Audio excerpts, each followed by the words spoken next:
Hi everyone, welcome back to another Paige the Python video. This is what Paige looks like right now, but she's ready for some new stripes after we read some spooky books this week. So in keeping with last week's theme, we had to sneak in one more Jory John book.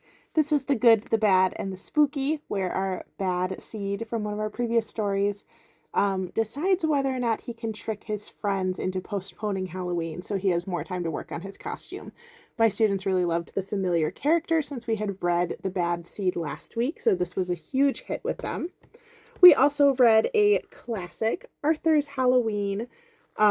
This one was about Arthur and DW going into what they think is a haunted, spooky house, only to find that a very nice old lady lives there. So definitely a classic for us to read together. Up next, we read One Halloween Night by Mark Teague.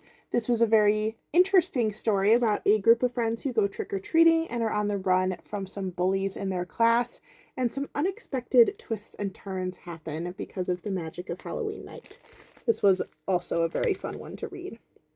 Next up, I had a couple that I read with more of my younger students. The first one was Click Clack Boo. This is in the Click Clack Moo series that are all kind of farmyard-based stories.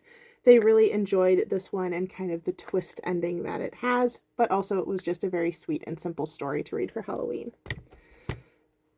The next one we read was 10 Timid Ghosts, which was a rhyming and counting book about 10 ghosts who are being kicked out of their house by a very mean witch and the kind of revenge that they take in order to get their house back. This was a very cute one and very repeatable for younger readers.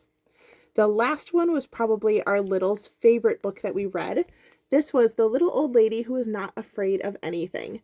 The really big factor about this book that made it enjoyable is that there are points in the story where the students can have actions that go along with what is being said, so stomping their feet or clapping their hands or yelling boo, and they really liked that interactive aspect.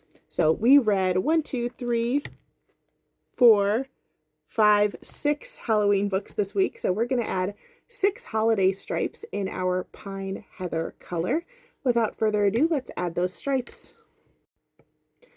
And here she is with those brand new stripes. She's almost getting too long to fit on my screen horizontally like this. Check back next week to see what we read next.